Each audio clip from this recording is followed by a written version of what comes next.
James, it's a pleasure to have you on the podcast today. How you doing? Good. How you doing? Good, good. Yeah, very well, thank you. It's great to have you on the podcast today. And I'm sorry your colleague couldn't join today's call, but you guys basically specialize in anger stress management, education consulting, and this is all like facilitated online. And I understand you do live in-person training courses as well on stress management and anger reduction. Like, kind of, how did you get into this? And your company is called Freedom from Anger LLC, and you're based in Nashville, but you obviously do it globally as well. So kind of, what is it this company does? How'd you get into it? Well, me and my associate, we kind of got into it from just working together.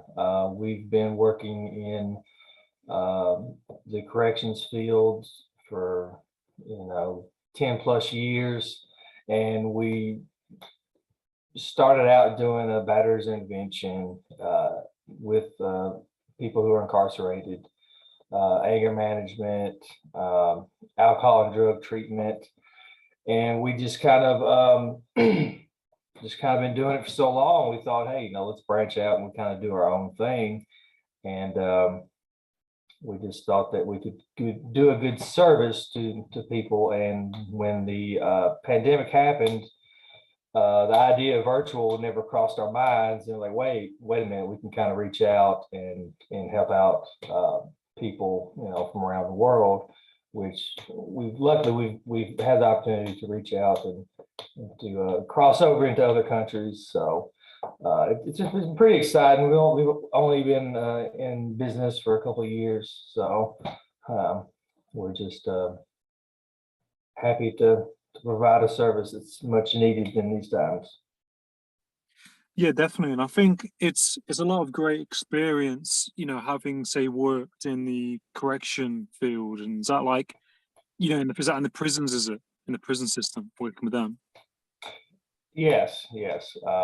We mainly work with people who, are usually short-term residents, as you will, but so Yeah. they're majority of them are eventually getting out into the public. So we want to try to reduce recidivism as much as possible, reduce them getting out and creating more victims on the outside. And we believe that doing that through education is probably the best, rather than just lock them up, throw away the key, and then let them out and hope they do better. Yeah, and I think, like, so where does the process start? Like, would they have to self-refer and contact yourselves, or you could be called out to kind of help them, if that makes sense? So if they leave prison, you might intervene and kind of help them with their stress. Is that how it kind of starts? We usually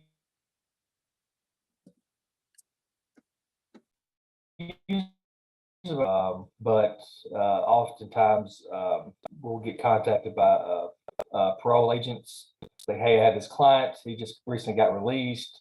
The courts are wanting him to do X amount of hours of anger management. Hey, could you help us out? And then we would make contact with them and go from there. We also get a lot of contact from lawyers. Hey, I have a client that's going through a custody battle or a divorce battle.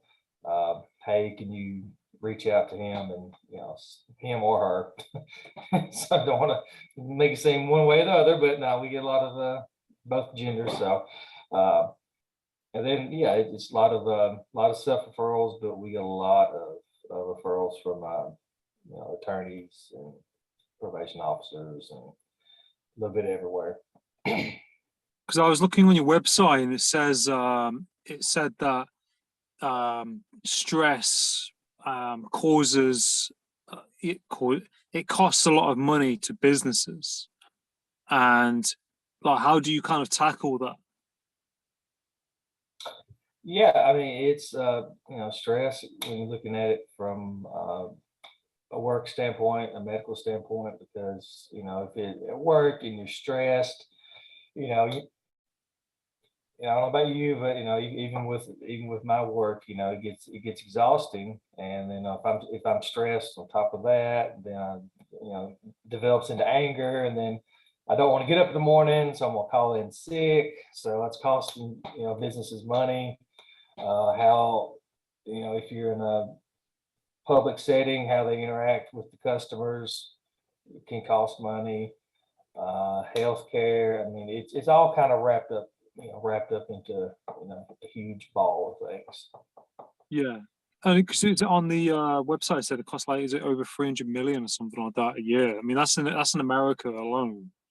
So I Oh yeah, mean, I'm yeah. pretty certain in the UK it would cost a lot of money here as well. Because I've worked in hospitality in the past in hotels and restaurants, and we would go through staff like week in, week out, based on the levels of stress in that field of work. So Mm, if you're having to pay different people constantly and they're coming and going, then you can see how it gets costly. Or if people phone in sick and then you've got no one in there to work, or if people are stressed in the business and then, like say, customer facing, you might lose revenue because people don't want to go in that environment because of X, Y, Z.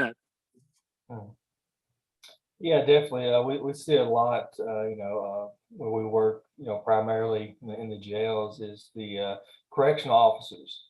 I mean, that's a high stress job, and it's the turnover rate is just, I mean, crazy fast.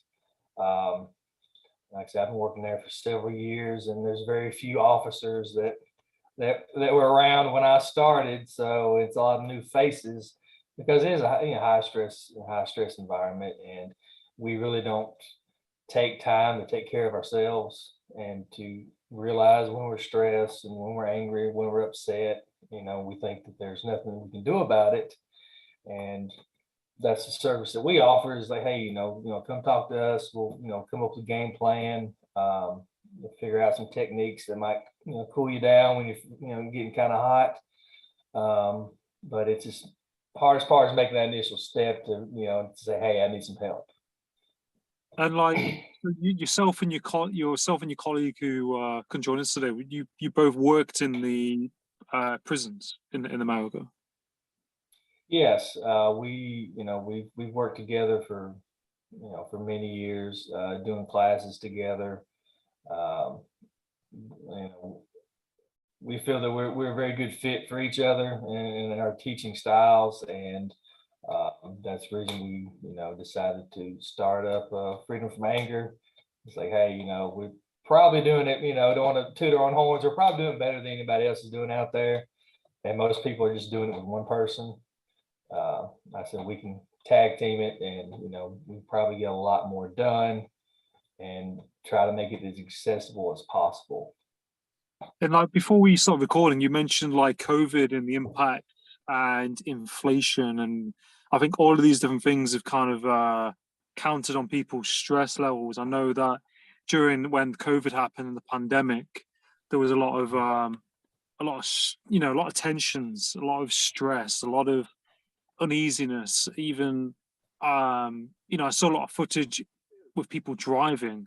I know that Mm. in America, there was a few like, fatal incidents where people, got out of the car and did something stupid. And I think when you're in a vehicle and you're traveling at speed, or if you're stuck in traffic, your levels of stress are then escalated Mm. based on that as well. Yes, and I mean it's gotten to the point now where I mean just here very very recently, I think it's happened more than once. Just here in Tennessee, where people just driving down the road, like didn't even get out of the car and start shooting at each other, and then due to road rage. Um, and it's definitely you can definitely feel it here. I'm not sure how it is in the UK, but you can definitely kind of tell people are kind of wound tight. They're definitely kind of on edge. So it's but yeah, going from the pandemic, people being locked down, quarantined. I know that our domestic violence calls, I think they went up 50%, like in the first few months, because I'm not at work, I'm maybe not in the best personal relationship situation at home. Now we're having to spend a lot of time together. That resulted in a lot of divorces, a lot of domestic violence cases.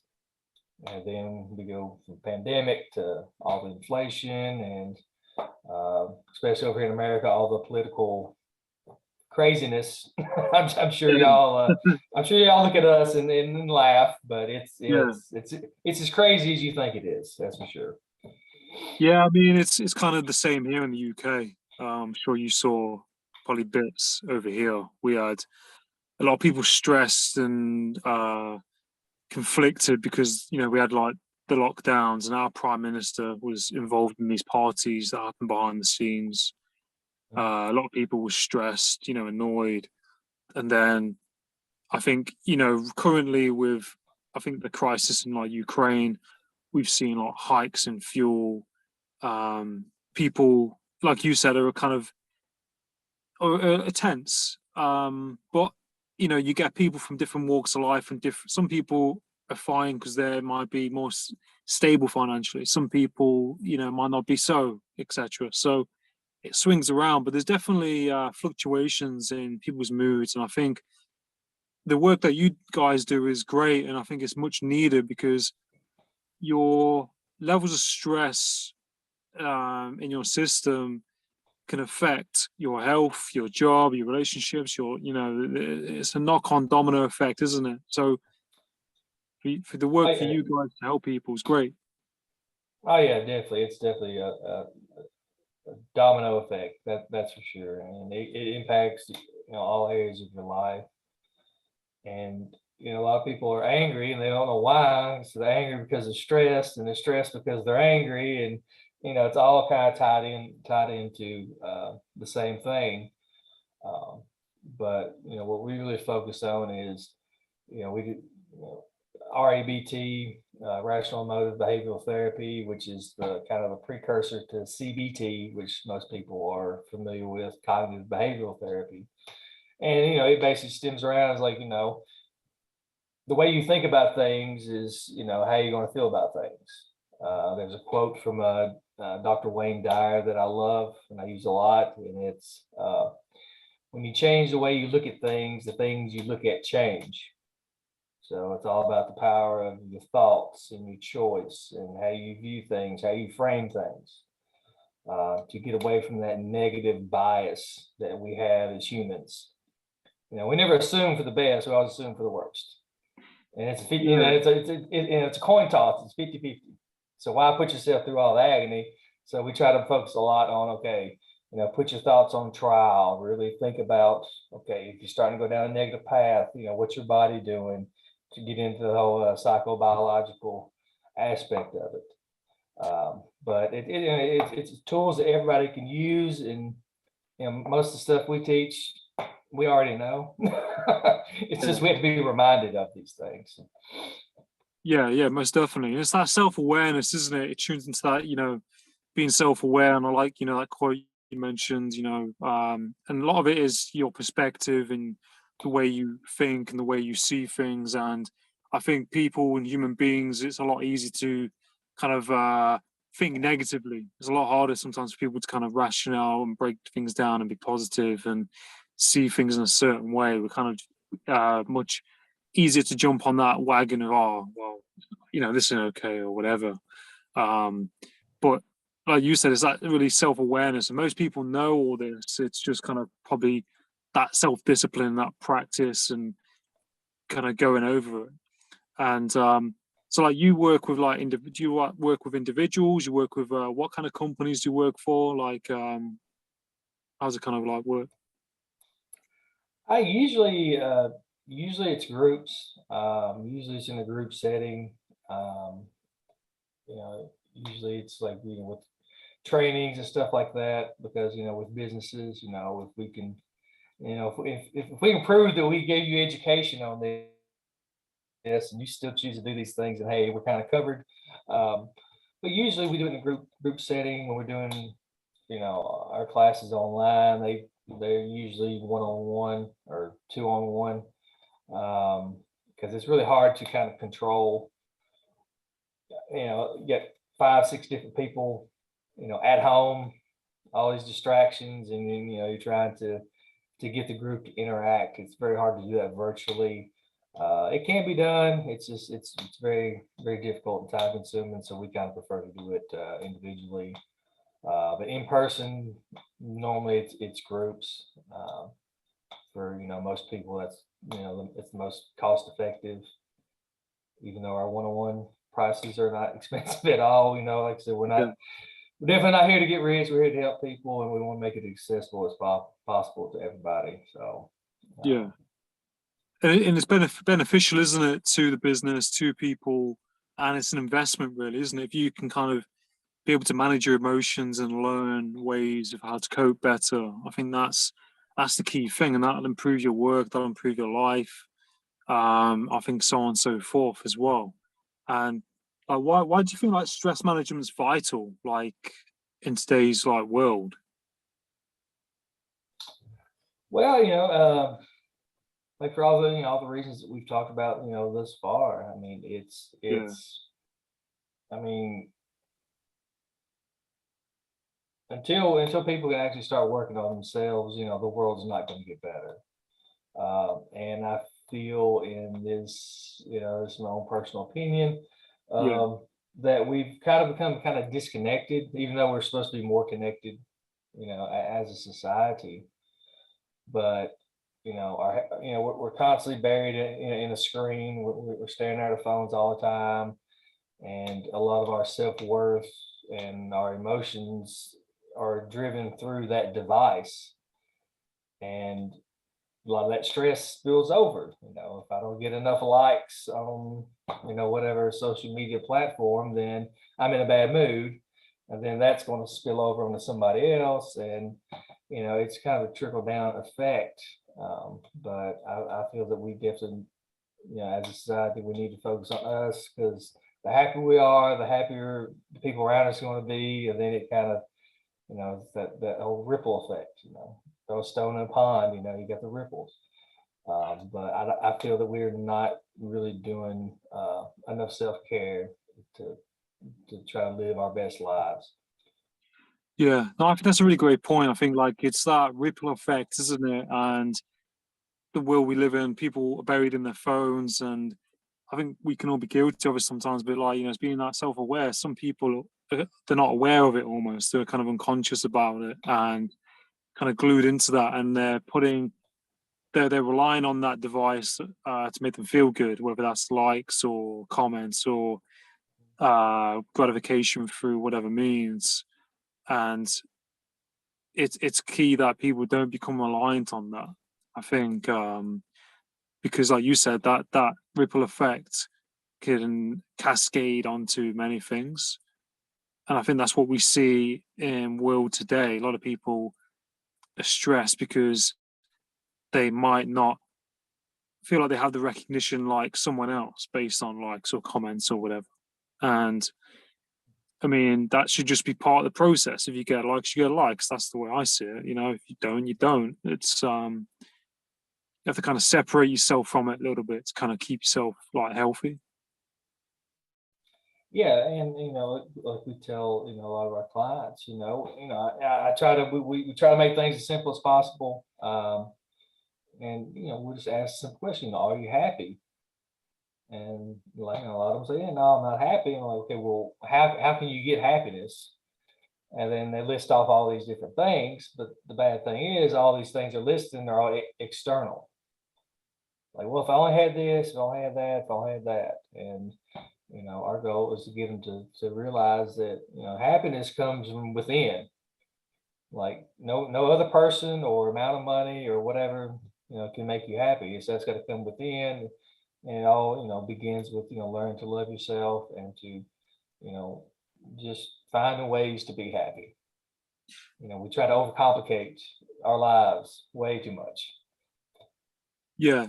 No, I think that's a really good point. I think like finding happiness within yourself, it all comes from within, really. And I think sometimes people get glued onto the fact that their happiness lies in external things or objects or certain activities or whatever.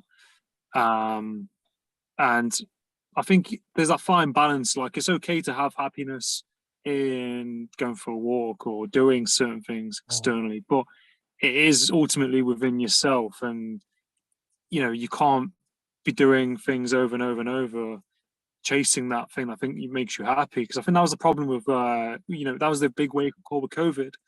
A lot of people couldn't do certain things that they thought brought them happiness, or they couldn't access certain things. And I think that's what caused a lot of like stress and a lot of, you know, I think clarity in some people. Because you couldn't go to like clubs, you couldn't go to bars, you couldn't go to certain places, you couldn't go meet your friends. So I think it was like a big challenge. But like I saw on your website as well, it says you're veteran owned. What does that mean? Does that mean ex-military, or do you mean like? Yes, I served in the United States Marine Corps in the early 2000s. So I'm a veteran, so I own the Great. company, so we're veteran owned.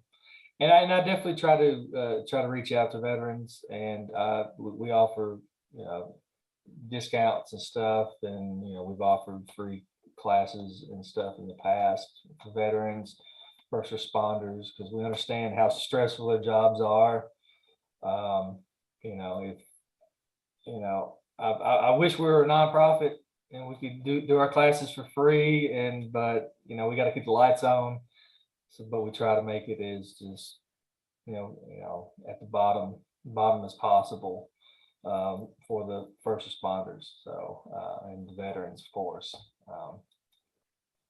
Yeah, So no, that's awesome. No, thank you. I think, you know, thank you for your service and, you know, what you did. And I think like, you know, like through that experience as well, and being, you know, ex-military,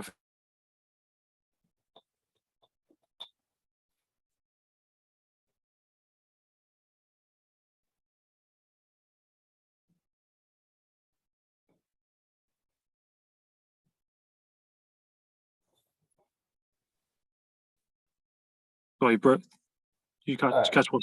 So I broke up there. But Yeah. yeah, because from those situations, you know, that you probably faced being in the military, there's a lot that you can take from that and apply to, you know, society, you know, pressure in society, dealing with, you know, certain emotions. Oh yeah, you definitely, you know, in the military you learn to, you know, especially, you know, I'm biased towards the Marine Corps because that's, you know, that's what I am. But yeah, they definitely pride themselves on being able to, you know, stress you to the limit and see if you can operate and do your assigned duties. So um, yeah, I think, you know, deep down in my brain, I'm sure I drag out a lot of that stuff. I probably don't know I'm doing it to try to help people. But you know, the way me and, you know, my associate, Mr. Hines, the way, you know, we approach it, you know, we don't try to sugarcoat anything. We try to kind of, you know, we're trying to get to the point, you know, try to, Yeah, you know, so maybe that's some military background, just not being as gentle as some people might like, but you know, hey, you know, you're hiring us for a service, we're going to give it to you, you know, and let's get it done.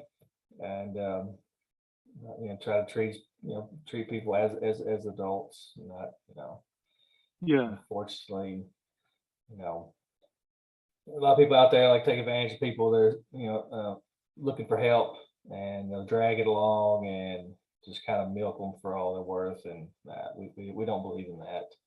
no, Uh, so we're here to give you the information, you know, hopefully it works for you, you know.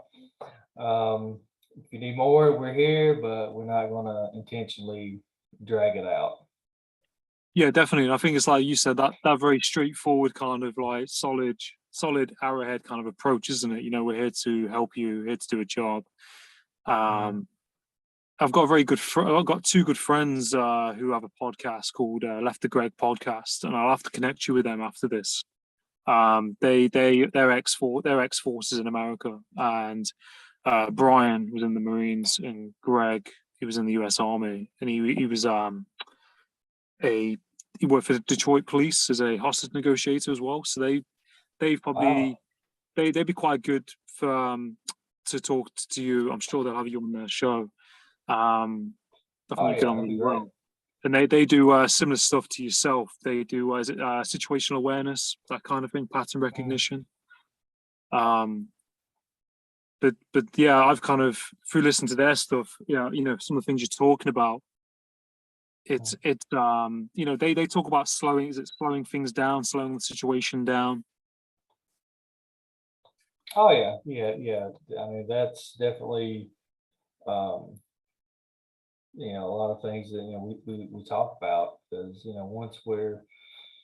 once the emotions start happening, it's the biological response. We like to think, hey, I'm a smart guy, I can control this, but your body's telling you something different.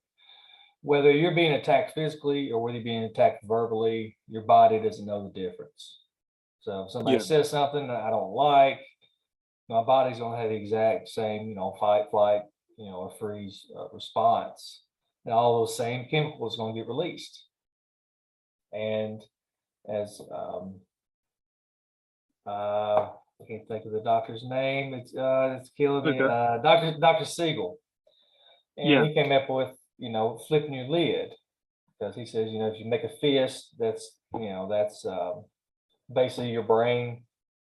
Then he said the front part's your prefrontal cortex. So that's the part that rational thinking and logic and math and speech. That's what separates us from the animals. But when all those chemicals are released, we flip our lid, and then we're running on the amygdala and the primal part of the brain. So I've read studies that said that when we're operating out of our primal brain, our cognitive ability is that of a small child. So we do stupid stuff.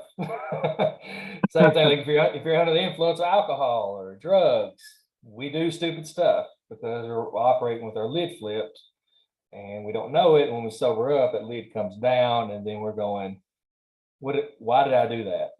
That didn't make no sense.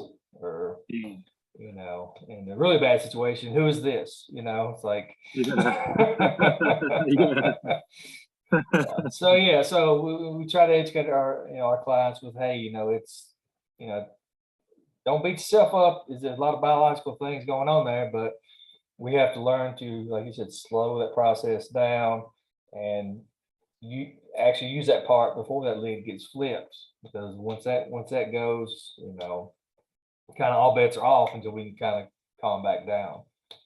So yeah, yeah, it's definitely a process. It doesn't just happen. That's a lot of myths that we have to bust when we're talking to people. Well, I inherited, anger is inherited. No, it's not.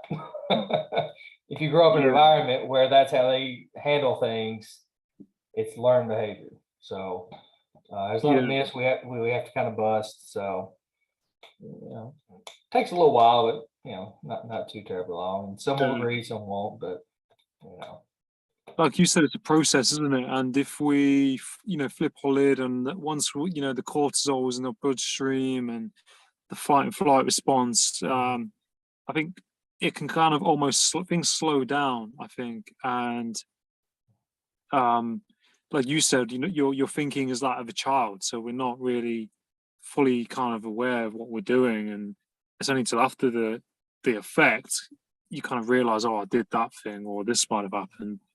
And like in the work that you guys do, is there like a more common area where the work you do is needed, if that makes sense, like your support? So would it be like first responders, the police, in corporate environments, the prison? Like, is there like a more like an area where you're needed the most, or does it kind of spread around? yeah, I think it's I honestly think it's everywhere. Um, but one area that I would me and Mr. Hines, that we would love to get into one day before we get too old, is teaching these skills to youth, because there's no telling how many hundreds and hundreds or thousands of people we've had, come through the jail system that's come in contact with us that said, hey, I wish I would have known this stuff earlier. And I'm talking about people 50 years old, 60 years old, 20 years old, 18. I mean, it just runs the gambit. And I'm thinking like, we need to try to get to these and teach these, coping skills, anger management skills, stress skills, however you want to label them, at a younger age. Because I think more now, when the younger generations, when they're glued to a phone, they don't really have a lot of actual social interactions and stuff. So they need to be able to know to differentiate reality from not real social media world. So I think that would be an area that I would definitely love to explore. Can't hurt, it's the old saying, an ounce of prevention is worth a pound of cure. So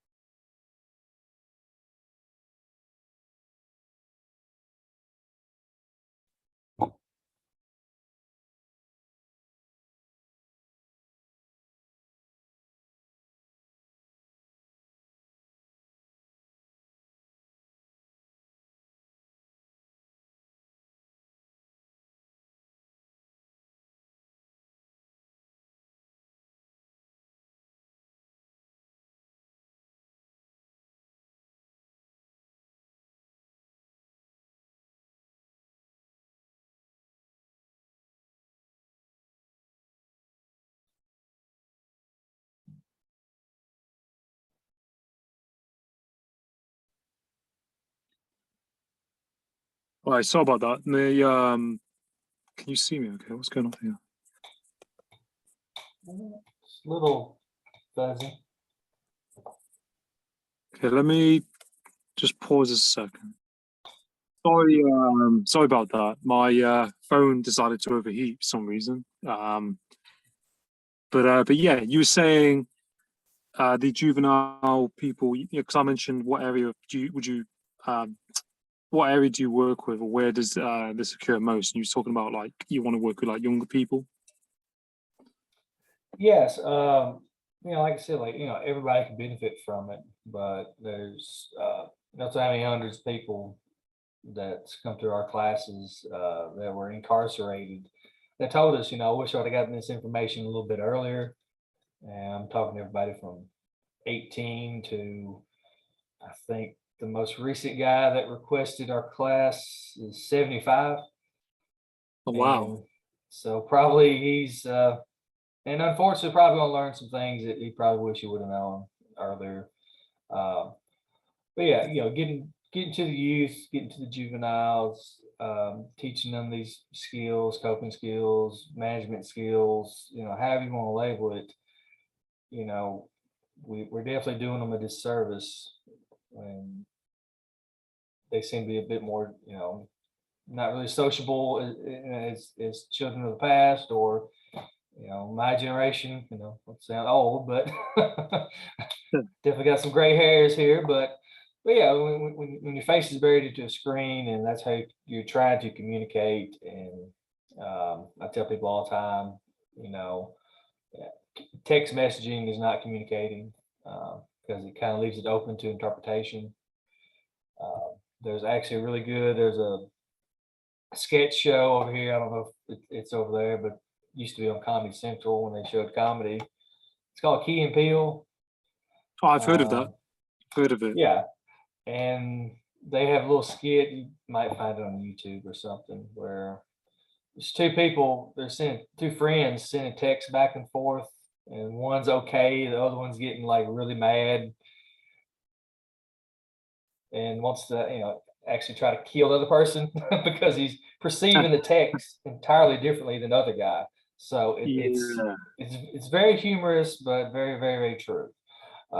So teaching them those those interpersonal skills is huge, and how to manage when things don't go perfect, which that's another thing we talk about a lot. I said, whoever Yeah, told you, life's easy, is doing you a disservice. yeah. So, I think that's something that's key and that happens in relationships. I think you might send a text, you might try and say you're trying to convey a certain message, but then the other person's mm, interpreting it as X, Y, Z, but you mean it's ABC, but they're getting it from a different, they're reading it differently. And I think that's something that can cause like a lot of stress. And I know that's something that's stressed me out in the past because you're trying to say something and then they get pissed off and they say something back to you, then you're pissed off. And then the message you was originally trying to say is just out the window. oh yeah. Then you spend an hour texting back and forth trying to plead your case, and just pick up the phone, talk. That's my view on it. Just you know, Yeah, but yeah, I mean, I don't care how many emojis you use or whatever. If I'm in a bad headspace, my filter is probably going to be negative. It's not going to be yeah, positive. So, and same thing if you get email from work or whatever. And I yeah, have to so, kind of catch myself on that too, because I'm okay. Well, how am I perceiving this? What's yeah, my state right now? Okay, just don't respond. Kind of let it go. Um, yeah, so, so it's just like I said, that self awareness is huge. Is huge. yeah. I had to think about it when I was sending you the email earlier because I was like, can I just extend it by an hour? And I was like, I don't, I could, you can easily send an email, say something the wrong way, or it might you have to be mindful of how it kind of is perceived on the other side because I think that's people can kind of very quickly react. I think like reacting and responding is different, isn't it? You must do that in your courses. Like people react to things and they get stressed. Whereas if people respond to things, you kind of slowing it down, aren't you? Really, if you respond to something, you're Yeah. calculating it. Yes. You're exactly right. Responding and reacting are two totally different things. Two totally different things. And a lot of us, we just think that our reactions, hey, that's the quickest, that's the easiest, that's the dirtiest, and that's just the way it is. We don't really slow things down to actually respond to what's happening in this, and whether it be in our personal lives or just our environment in general. But yeah, reacting, responding, it's not, oh, I just saw red and it just happened. No, it didn't. Yeah, There's a process there. So, quit trying to minimize, just kind of focus on, okay, yeah, okay, you responded badly, but okay, let's break down the situation. Okay, what was going through your head at the time? What was your body doing? Really, really break it down. And then we try to look at the flip side. So instead of saying this negative thing, what can I replace it with? yeah, To negative, positive self-talk. Like I said, we try to make them kind of break it down and see it as a process. And there's yeah, usually a flip side. yeah, definitely. And like you mentioned earlier, like the environment and who people are around, even that's like a big thing. Um, your environment has an influence over like stress and being able to deal with that.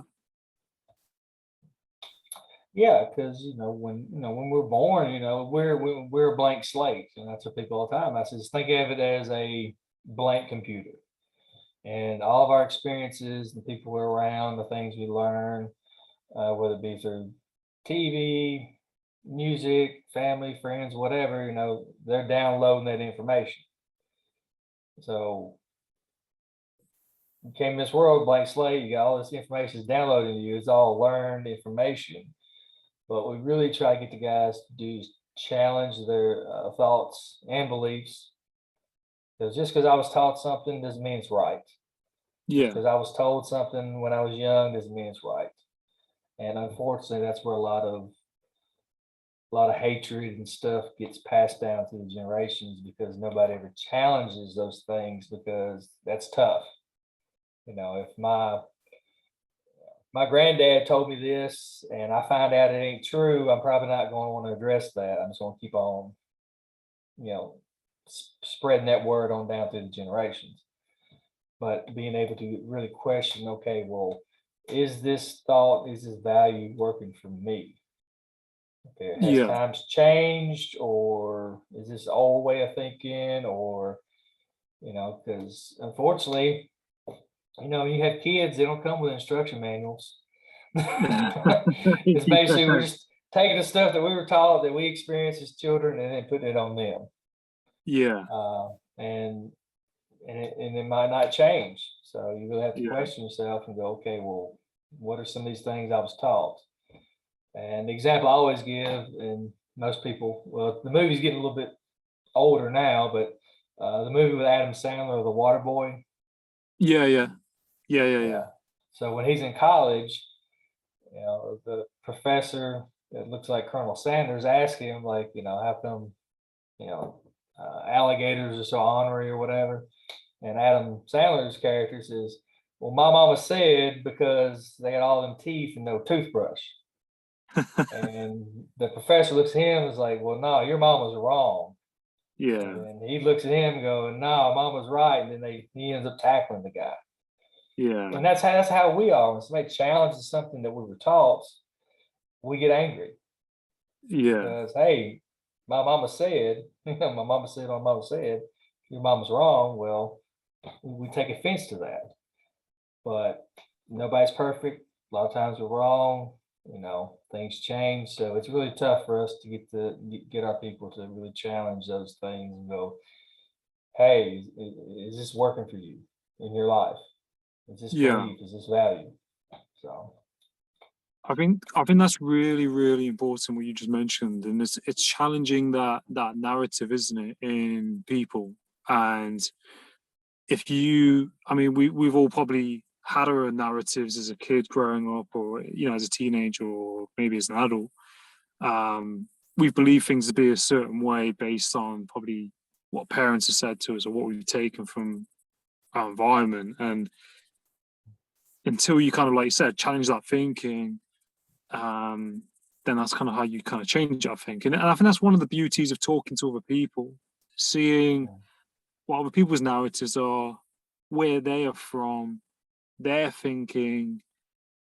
And I think that's something that I've learned through podcasting, seeing other people's stories, seeing other people's narratives, and it makes you think about your own narrative. yeah, and really, getting in touch with our own personal biases. I mean, we all have them. Yeah. We like to think that, we're perfect. We don't have any biases whatsoever, and we're just right down the middle on everything. No, we're not. But like you said, being able to have a conversation with somebody that has a different point of view. I mean, right now, I know here in America, that can't be done. I mean, it's just I'm hard on this side, or I'm hard on this side, and then there's no in between. There's no talking. I mean, Yeah. there's no. I mean, it's very, very divisive, and until we Yeah. can actually come together and actually talk, I mean, it's not going to get any better. But like, so we're very, Yeah. as humans, we're very tribal. Oh, we like our team. It's in sports. He goes, go into sports. Yeah. Hey, this is this is my football club that I cheer for. Well, this is mine. Okay, hey, we need to fight. Yeah. Like, Yeah. it's just Yeah. it's kind of crazy. It's probably similar with like the military as well, isn't it? I remember when I was thinking of joining the military in the past, I go in the careers office, and the DS or the soldier was like, "Oh, you want to join the army?" And I was like, "Yeah." He's like, "Oh yeah, don't join the Navy or the Air Force." He's like, and then they'd be saying stuff to him about the army, and it was just like, oh, it's all banter, isn't it? But but yeah. But I think it's hugely important, the work that you is it just you and your other associate, is it, who do the work, or is there other people in the team? Right now it's just us two. Like I said, we're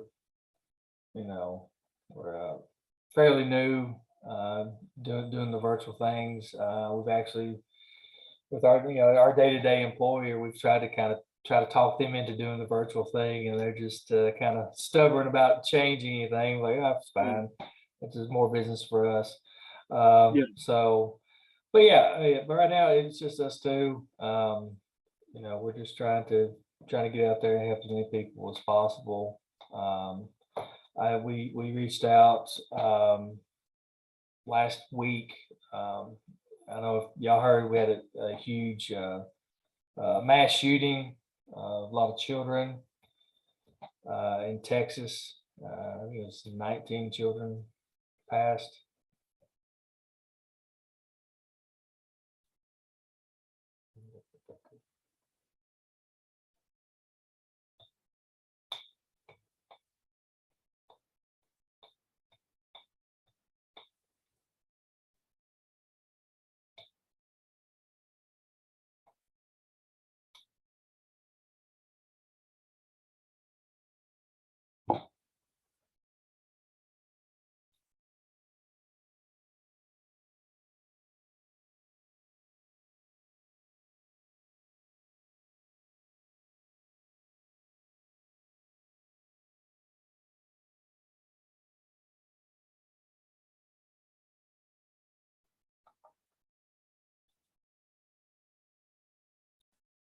Sorry, my phone overheated again. You were saying you had, is it mass shooting in somewhere?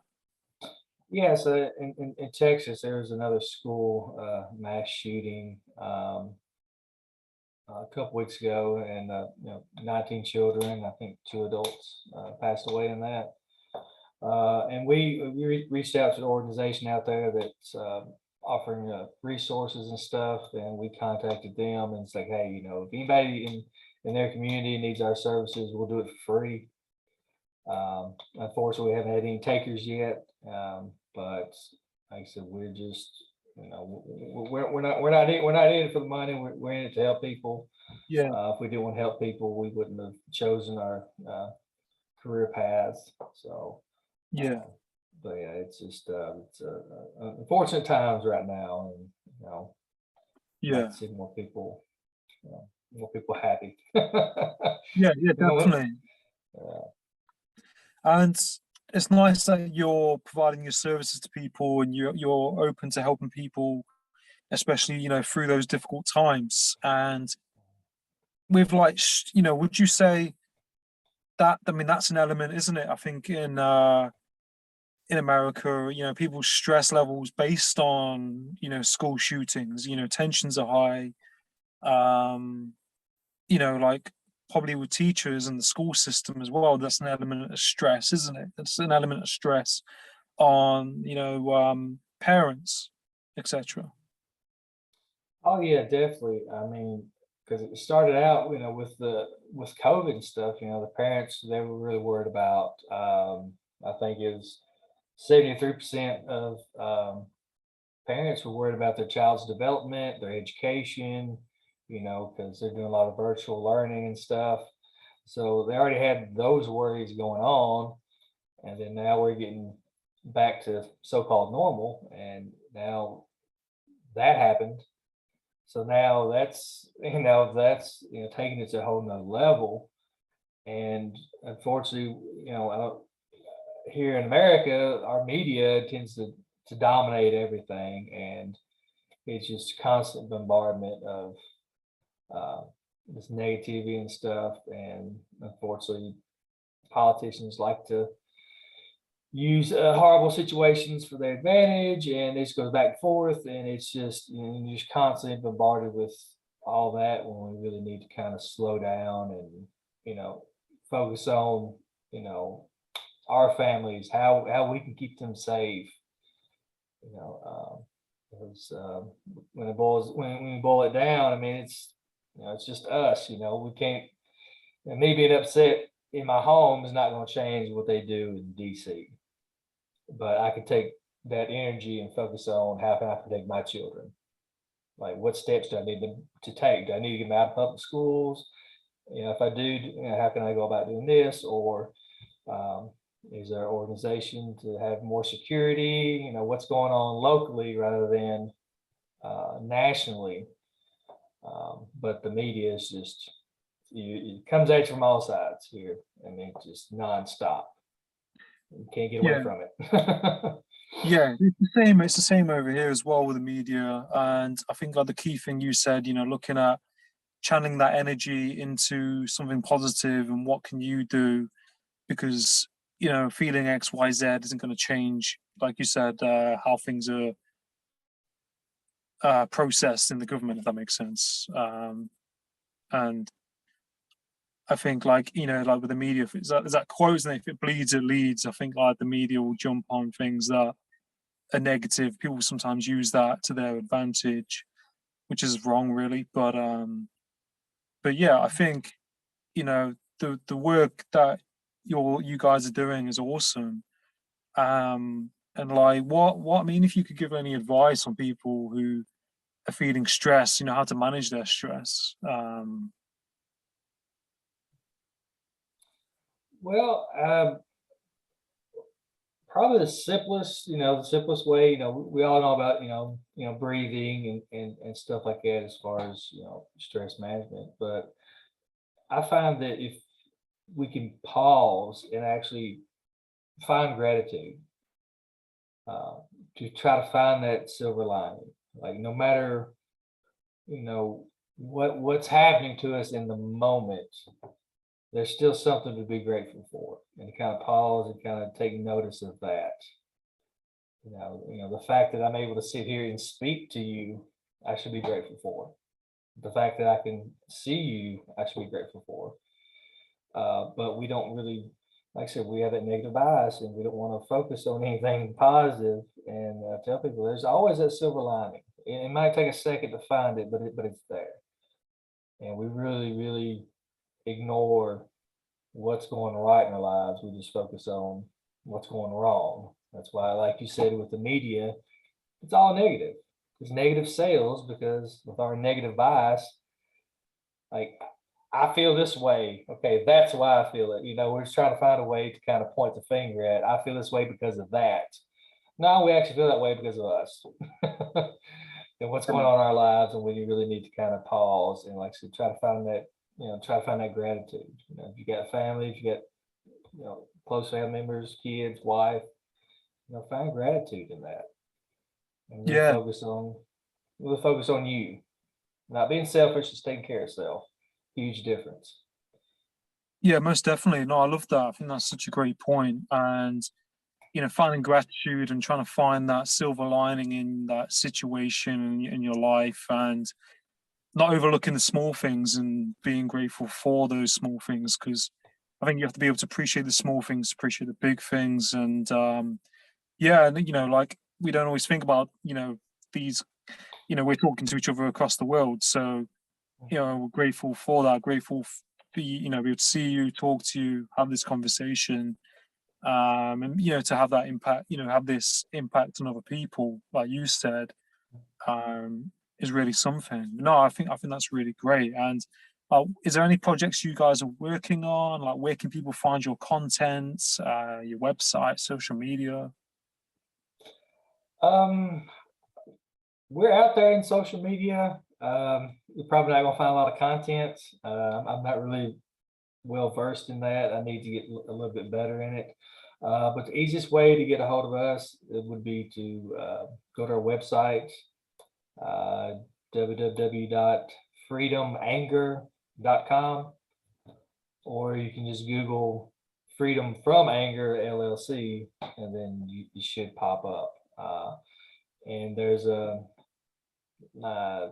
phone numbers on there, my email address. Please feel free to drop me an email. I will respond, hopefully in a timely manner, but usually within 24 hours. We offer free assessments, anger stress assessments, to kind of give you an idea of the kind of direction we think might benefit you best. Most people charge for that. We do it for free. We'll also do a free online consultation after you do the assessment. We do that for free. Like I said, we're just trying to make this as accessible and affordable to anybody that needs it. So, but yeah, just a website, freedomanger.com, and just reach out. Yeah, no, that's awesome. No, I love you. I love everything that you guys are doing, and I'll definitely promote your content, your website, what you're doing. I'll definitely put it out there as long, alongside this podcast. And, I wish you all the best. And I'll also, try to hook you up with my good friends on their podcast. So I'll try to connect you and network you with them as well. But it's great talking to you, and I look forward to perhaps doing this again sometime if you want to talk about other topics as well. Oh, that'd be great. That'd be great. Thank you so much, Adam, for having me on here, and we'll definitely promote your podcast. I'll play around my webpage and probably put it on there somehow. So, Yeah. like I said, the website's not pretty because I did it. I'm not an expert in all that. I probably could hire somebody, but it's functional. So Yeah. No, that's good. It's all right. I mean, it is. I think as long as you've got something, haven't you, it works, and you can always edit, modify things, whenever. Yeah. But yeah, no, I wish you all the best, and I'll stay tuned. Have a great day. All right, you too. You're welcome. Take care.